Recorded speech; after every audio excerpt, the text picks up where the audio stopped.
Welcome to the Newsfeed. I'm Ryan from Muehliner, the Director of Digital News at Cascade PBS, filling in for Paris Jackson.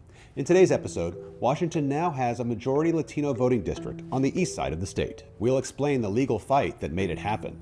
We'll also look at human trafficking, which generates billions of dollars globally every year.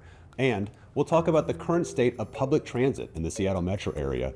Recovery from a ridership slump during the pandemic continues, but there are some growing pains. Today's top story, a new Washington legislative map creates a majority Latino voting district on the east side of the state. The change comes 3 years after the contentious political redistricting process began and after numerous drafts of maps and court challenges. But the new map makes it just in time for the 2024 election, though even this map is also facing an appeal. I sat down with Cascade PBS reporter Mai Huang to learn more. Welcome, Mai Huang. Thanks for joining us on the Newsfeed. Thanks for having me. So today we're talking about the new map for Legislative District 14, which creates a majority Latino voting district in eastern Washington. The map was supposed to be redrawn 3 years ago, and instead it's just coming in time for this 2024 election. And so, Mai, in an unusual move, this new map was created by a judge's ruling last month. Why is that the way this was handled? So in August, the U.S. District Court ruled that the map was in violation of the Federal Voting Rights Act. Because of the Latino majority district, which used to be in District 15. When the judge ruled, that meant that a new map process had to start. So there were two options. You could reconvene the bipartisan Washington State Redistricting Commission or have the court oversee the process. The Democrat majority in the legislature decided not to reconvene the commission. Republicans objected, but because, again, Democrats had the majority, can was kicked to the court, and the court decided. And yeah, even in the order, issuing the order to adopt the map, Judge Robert Lasnik noted that, doing this map process is not typically a court duty. So how does this new map differ from the old one, and what's been the response so far? So the main reason the former map was in violation of the Federal Voting Rights Act was because they found that even though it met the percentage of Latinos in the 15th legislative district, the communities were split between two different districts. So the people that filed the lawsuit against the state claimed that that actually diluted their voting power. So the judge agreed with that. And so the most significant thing is that it unifies all the Latino communities from Yakima down the lower Yakima Valley to Pasco in Franklin County. So the idea is that you have this one big group all in the same district. And they also changed it from the 15th to the 14th so that state Senate elections fall on a presidential year when Latino voters are more likely to turn out.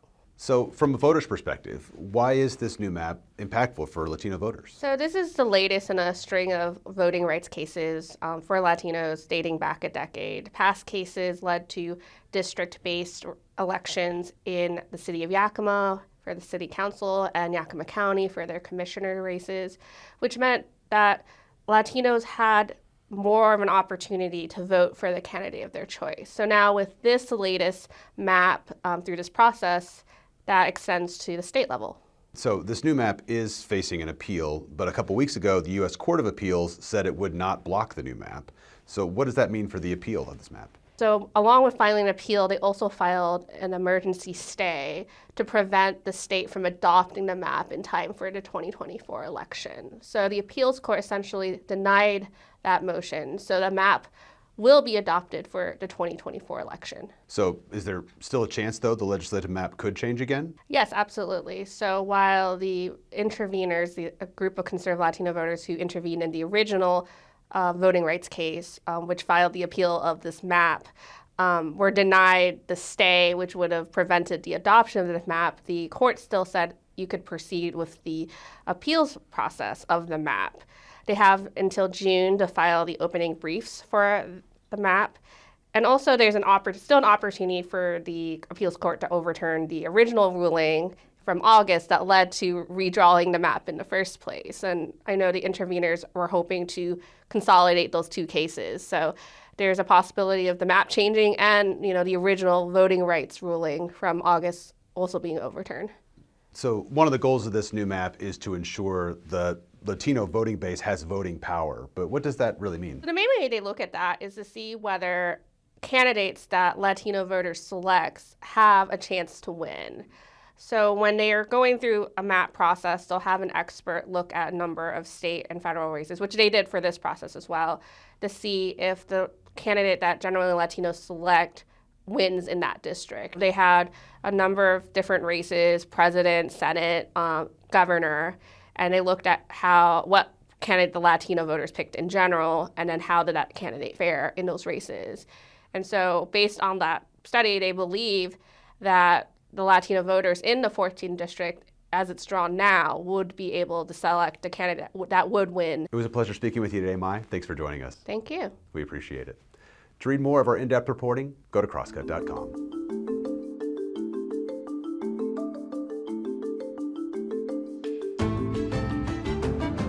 More than a decade ago, Washington State passed a law requiring those convicted of buying sex to pay more fees.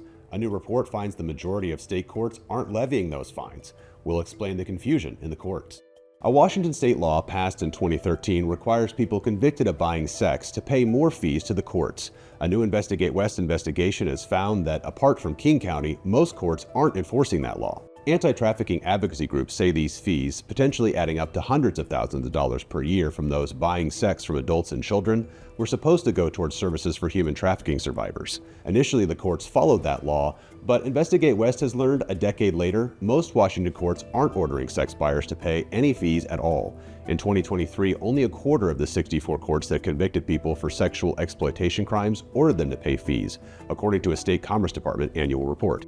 The King County Prosecuting Attorney's Office says part of the problem is a lack of awareness among judges and prosecutors that these fees are mandatory and cannot be waived. In 2018 and 2022, the state legislature passed laws allowing judges to waive certain fines and fees for people unable to pay, but the waivers don't apply to fees for sexual exploitation crimes.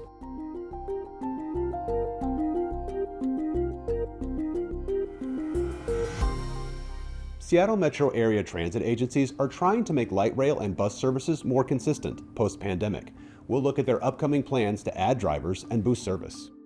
Transit agencies in the Seattle metro area are planning to boost service as recovery from the pandemic ridership decline continues.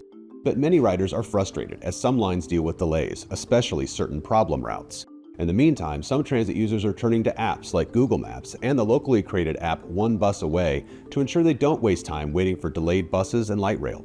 The number of passengers riding Metro each weekday has climbed steadily since the onset of the pandemic in early 2020. In February 2024, 291,000 people on average rode Metro's buses each weekday, up from 267,000 1 year earlier. That's still well below pre-pandemic levels from February 2020, when the system averaged 510,000 weekday riders. In spring 2023, King County Metro faced a shortage of 120 full-time drivers and 40 bus maintenance and repair staff. They've stepped up their recruiting efforts since then and made a dent in that shortage, and a spokesperson says if that progress continues, they hope to announce service increases in August. I'm Ryan Famuliner. Thank you for watching the Newsfeed, your destination for nonprofit Northwest news. Go to crosscut.com for more.